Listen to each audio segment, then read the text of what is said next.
So I'd like to welcome Professor Eikenberry, to our virtual meeting here at the University of Southern Denmark. Professor Eikenberry has graciously allowed us to talk to him, given us his almost certainly busy schedule, a little bit of time there. And of course, I'd like to thank both Professor Eikenberry for doing this, and of course, for the students here at SDU for, of course, putting all of this together. I am just the interviewer.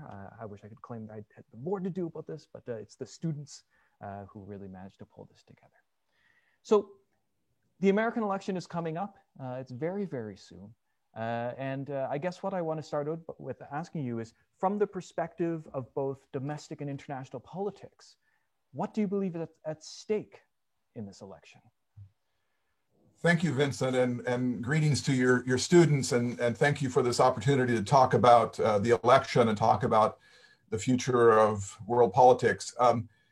It's a huge election. I think the most important election in our lifetime for Americans, and I think more broadly it has huge implications for the world.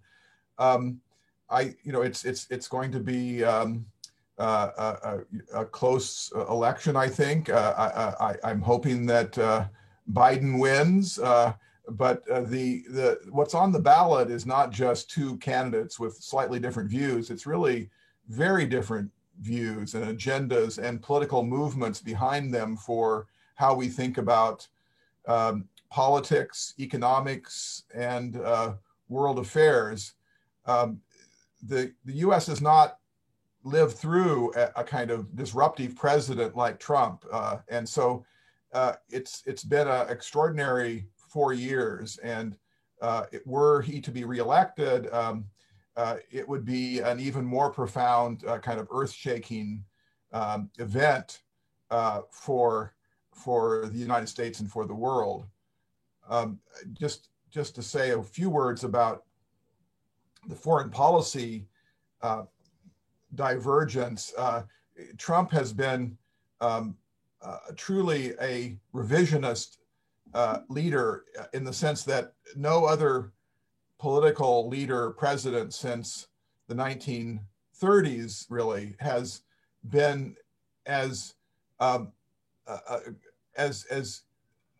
eager and willing to unravel the American role in the world than Trump. He is truly attacking the foundations of what has been a bipartisan foreign policy for 75 years, a view about the United States as an activist, internationalist, public goods providing superpower. And the US has never lived up fully to that vision of itself, but there has been a kind of consensus that grew out of World War II, Roosevelt's vision of a post-war world of four freedoms, the Atlantic Charter, where the US tied itself to the international system, to other democracies, to building an international system. This has been something that has been consistent across 7 decades in American foreign policy. And Trump doesn't buy it. He truly is a critic of this what we'll call liberal internationalism, this bipartisan consensus. So it is a shocking America First foreign policy, and were he to be elected, that would continue, and I think there would be huge, permanent, irreversible changes in America and in the global system. Okay. We're going to get to some questions on the international system. I would like to start off, with one on domestic politics. We have some students who are interested in, when Obama became president back in the day, right? He became president under the mandate of uniting the country. Now, a potential President Biden seems to have much more heavy a task than maybe perhaps even Obama did in this respect. What do you think are going to be the most important problems facing governance for a prospective Biden administration? Yes, that's a great question. The U.S. is very polarized, and so there will be 35 to 40% of the American people who will be difficult to persuade were Biden to win. And so there will be an opposition that will be quite vociferous. There will be a Supreme Court that will be antagonistic in various ways. On the other hand, I think there is a huge latent desire in the body politic, in American politics, including some Republicans, many, indeed, probably a silent majority of Republicans, not the rabble rousers who go to Trump rallies, but the kind of more middle class, older, conservative Americans who are just, well, they are conservative and Republican, they're exhausted by the turmoil and by the chaos that Trump has generated. So there will be a kind of moment of relief that will be felt by a majority of the American people. And obviously things will not always be smooth from here on out, but there will be an attempt and an opportunity to kind of reset the agenda, to reboot American politics. And Biden is particularly well suited to reach across the divide.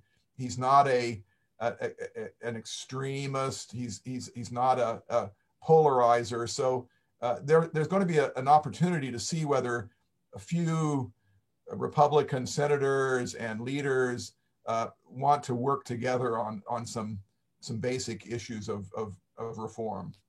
Right. And if Trump wins, should we be concerned about liberal democracy in America? And if yes, in what ways do you think would be the most important? I do think the U.S. would forever be different. Trump is simply not a rule of law Republican. He is more akin to these authoritarian leaders you see in other countries, Erdogan and in Hungary and Poland. He will continue to undermine separation of powers. The court system is often the very first place that these authoritarians go. Standing above the law, using public institutions and resources for private gain. He's trampled on all these norms about the separation between your private life and your economy, your family, and the use of the public tools and symbols. Even he's used the White House for campaign events. That's certainly against the norms of American politics. It indeed, in certain ways, it's against the rules, the so-called Hatch Act that prevents civil servants from doing political things. So all of this will be magnified and amplified in a second term, where there's really going to be very few people who would work for him who would really be a counterweight. And he is already, in some sense, recruiting the third or fourth tier of political advisors and appointees. So it would be even worse. So many people have jumped off the ship that it would be a truly third tier, deeply corrupt government with a very difficult environment to constrain it. So that's the big worry. Okay. I think starting from this point of the Trump revolution and what he's done to American politics domestically, I'd like to sort of switch into the international implications of this. Now, we get our undergraduate students all have to read your 2018 article, Why the Liberal World Order Will Survive. And of course, in this, you make this argument that the liberal order, which you define as being based on openness, rules, and multilateralism, is deeply rooted, and China will likely go along. Okay, if I'm not doing injustice to the argument, right?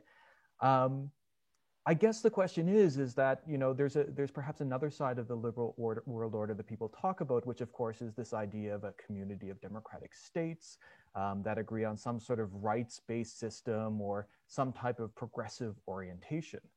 And from this perspective, is the rise of populism and nativism in the United States something that might fundamentally harm U.S. support for this other part of what we might think of as the liberal system? Yeah, that's a great question. Well, I'll start with kind of the big picture.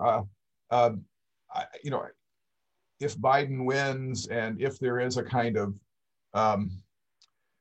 new moment of opportunity, I think the United States is not deeply oriented towards a retreat from the world. I think they're even during the Trump years, he's a minority president, and there's been a majority in public opinion polls for the alliance system, for free trade, for a kind of American kind of benign global role. There's a lot there to work with, and I think the U.S. will have another opportunity to kind of reboot itself, to show the world that it's not simply Trump that is America, that America is bigger than that, is different than that. This has been a kind of a detour. So that opportunity is there. I think more broadly around the world, and you and your students are looking at the same world I am, there's a hunger for a kind of return to cooperation. The pandemic has showed how difficult it is to go it alone, that we're in it together. There are states that were not as vocal in the past.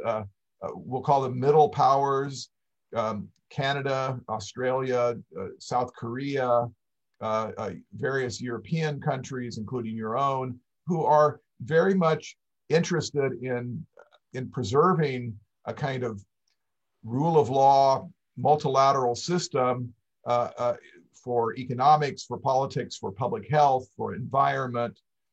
So I think there's a huge constituency around the world for another era of liberal order with a slightly different mix of leaders and themes.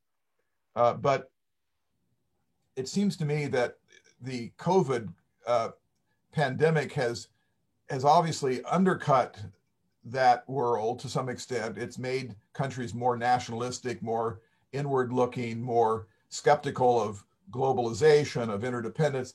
But like in the 1930s, that first wave of reaction against an open system often leads to a second wave of reconsideration when you look at how disastrous the first wave has been. So you think about how self-harming the Trump administration has been to American interests.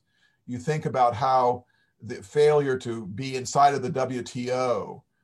So there's a huge kind of a learning process about what works and what doesn't work, and I think that leads you back to some kind of reformed, reimagined liberal international order. Okay. You did mention, I mean, so America isn't the only country to go through a nativist or populist or nationalist turn, however you want to call it. But you know, there have been signs that you know that the various organizations and the various actors from the various states have been starting to talk to each other in almost a populist international, if you want to call it. Do you think that this is something that we should be concerned about? Yes, I think it is. There definitely is a kind of right-wing authoritarian autocratic internationalism. That's the thing about internationalism. It's not all liberal. There definitely was in the 1930s. There was an equally troubling illiberal internationalism, and there are some interesting scholars working on these issues, both historically and in the contemporary system. And I do think that the United States has contributed to their strength. You think of Bolsonaro in Brazil. If Trump had not been elected, it's sort of hard to imagine Brazil would have made this turn. And it's possible to think about a Biden administration making it harder for Bolsonaro to to kind of be a legitimate leader in the hemisphere.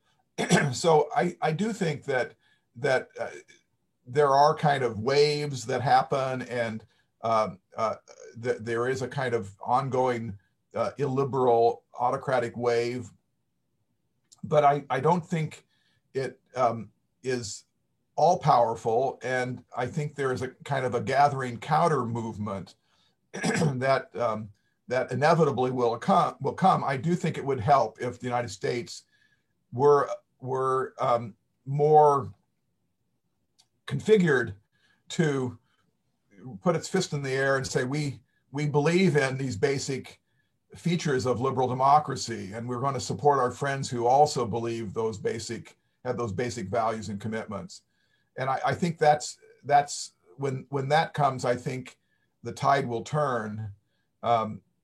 And so there's a lot of work to be done, but I as a observer of the world scene, I'm convinced that there will be a kind of dialectical movement back to a more traditional open society, rule of law, accountable government kind of traditions that are out there waiting to be defended and rebuilt. Right, because I mean, obviously, the United States, you know, and its relationship with its friends, right, its allies, has been a little bit, we might say, disrupted, you know, through the Bush administration. Do you think American allies, even with the Biden presidency, do you think there would be some concern, given that in the past, right, isolationism, I'll call it, right, you know, didn't have a lot of purchase in either party, right? It was seen as sort of a fringe movement. Now we have at least one party where it seems like it could be something that they continue on with. We don't know, yeah. Right? But they could continue on with it. Do you think that this is, you know, in reconsidering their relationship with the United States, that this is something that American allies really need to think about? Yes, I do. I think you can't cancel out historically the Trump presidency, and we will forever remember America, even under the best of circumstances, which is to say a kind of a snap back to a more traditional American international position. We've already talked about how that's not an automatic or easy thing to accomplish, but even if it were accomplished, you have the legacy and you have the uncertainty. The US could flip for 4 years to Biden, then flip back to something, if not Trump, then somebody who's a kind of neo-Trumpian. So that's an uncertainty that all of American allies will have to grapple with. And so the US, if it wants to kind of come back to a kind of internationalist global leadership position, will need to do things to alleviate that uncertainty, symbolic things, rejoining the Paris Agreement, rejoining the WTO. Joining other countries to reform and rebuild the WTO. Arms control. There are lots of things that the U.S. could do that could send signals, and so I think it's going to be there's going to have to be a very specific strategy of reassurance and re-engagement and then, you know, we'll just have to find out what America's allies think. I do think even under the best of circumstances, we need to think about a world where the democracies are in a bigger coalition, not just the old G7 countries, but a broader coalition where everything doesn't hinge on the United States, so that we can have a little bit more. It's like a boat with more ballast, more flotation devices, so that it's not hinging on one country, but rather this broader collection, I think, is a way to go. And I think that helps create a more stable foundation for a longer era of kind of open rule-based relations. Right. And of course, one of the effects that we've seen is that, you know, the European countries and the leaders in the European countries are, some might say, finally starting to talk about increased security, independence from the United States. Do you think that this is something that the United States should continue to encourage, like no matter who wins, this increased sense of the security independence in Europe? I think I think security cooperation among the democracies is a core value that I hope we could preserve. So my first point would be a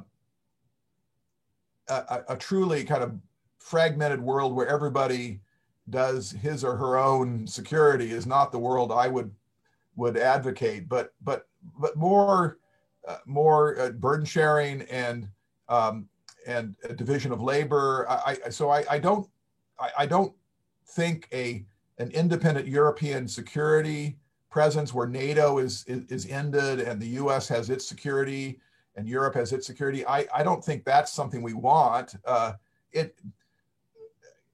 It's not that the world will be doomed if that happens. And I think more independence and more leadership from Europe on security is important to encourage.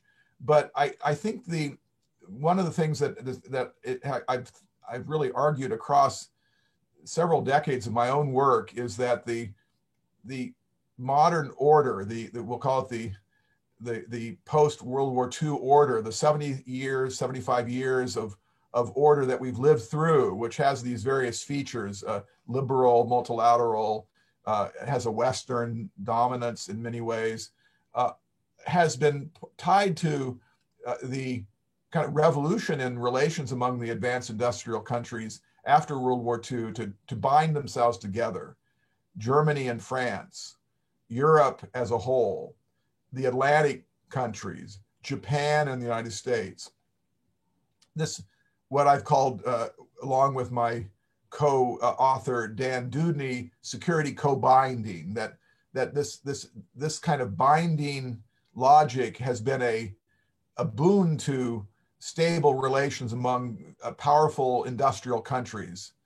And that binding has been done through the alliance system. So the alliance system is not simply, as some scholars would put it, particularly realist scholars, a mechanism for aggregating power to counterbalance a threat from the outside. That's what an alliance is often seen as. And indeed, that's part of what alliances are, but they are also architecture for cooperation. They're mechanisms for binding that make us convinced that 5 years from now, 10 years from now, Germany and the United States will be partners.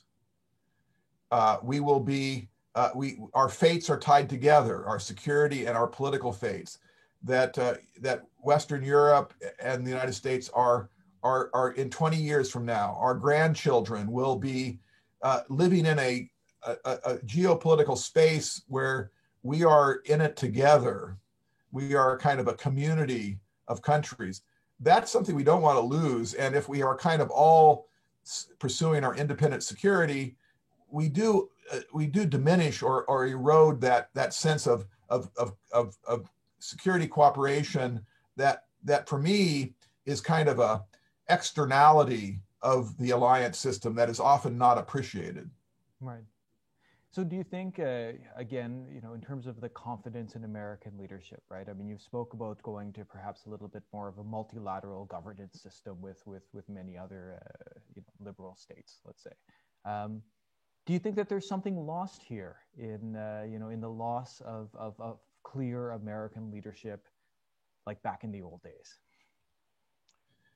Yeah, I do think that the Trump experience has reminded us that the US can do a lot of good stuff and a lot of bad stuff in the world. I mean, it is the most powerful country, and so it stands to reason that it will have a huge impact one way or the other. And I think we kind of forget how important leadership is, even if we don't use the term hegemony, which is a heavier term for American dominance, but leadership, a kind of lighter sense of coordinating coalitions, fostering alignments, setting examples. These sorts of things are important to remember and try to preserve, and to memorialize in the way we talk about foreign policy. In the United States, there's definitely a kind of revisionist political and scholarly tradition that points out how the U.S. has been complicitous in imperial pursuits and systemic racism and colonial or neo-colonialism, and all of that can be admitted in various ways as true. But the U.S. Role in Latin America and in the Middle East has been more imperial than it's been liberal. But in the aggregate, it has been, I think, in my view, a positive source of movement in the world towards in the direction we want to go, towards an open system where power is not the final determinant, but works with other mechanisms of coordination of our relations that have more legitimacy across countries, where there's a glimmering of social justice. All of this, I think, gets lost when the U.S. goes down the rabbit hole of kind of alt America, of hyper nationalism and this reactionary politics that is showing its face today. I can see as perhaps a way of sort of concluding the interview that you have your book behind you there, A World Safe for a Democracy.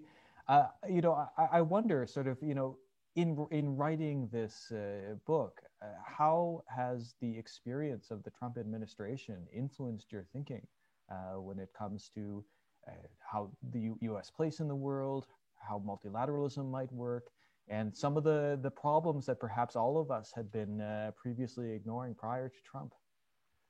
Yeah, that's a good question. I've written a number of books, and each book is kind of always written with something as the foils. You're kind of reacting to something, or you're frustrated by something, or you're not satisfied with something out there that you are responding to. So that agonistic kind of quality of writing is always there. And in this case, this book began as a real book project. I was actually writing a book about China, and in some sense working through these arguments I had made a decade ago about the liberal order and the rise of China. But I turned to this book as a kind of effort to recapture the ideas and experience of 200 years of liberal internationalism, right when it looked like that tradition was in jeopardy. So I started this book as a series of lectures at the University of Virginia in November, the week after Trump was elected in 2016, November 2016. So I gave a set of lectures, and that really led to, am I writing an obituary to the liberal order? Because Trump was clearly anything but committed to upholding a kind of tradition of liberal internationalism. And I decided to take the long road of looking backwards and trying to remind my readers that we've gone through a very a sort of jagged pathway of ups and downs, of golden eras and catastrophes, that the liberal democratic era has been one with experiences that are not unlike what we have today. Think of the 1930s, when you only had a handful of democracies that were hanging on by their fingertips. It was sort of an extinction moment. It could have gone either way. So we've had crises of the liberal democratic world before, and there's been repeated efforts to pick up the pieces, to rethink, even after World War I, you had a kind of failure of the liberal peace under the auspices of Woodrow Wilson and others. And so there have been there's been this kind of long history. And so what I've tried to do is look back and find the lineages and traditions and the lessons that have been learned, the accomplishments and the failures, and thereby to kind of generate what I would call a usable past, something that we can look back to and draw inspiration and lessons from as we prepare ourselves for the next cycle of history. And so we don't go stumbling into the next cycle simply ignorant and demoralized, but that we can show ourselves that our earlier generations have done what we are doing, and they've found some ways to bend the arc of history a little bit in a positive direction. And if they can do it, so can we. It's a very good message to end on. Professor Eikenberry, on behalf of all of the students here at SDU studying political science, thanks for your time. I hope someday I can see you in person. So I hope that you and your students stay safe, and hope to see you in a better time. Yes, absolutely. Thank you for your time again. Thank you.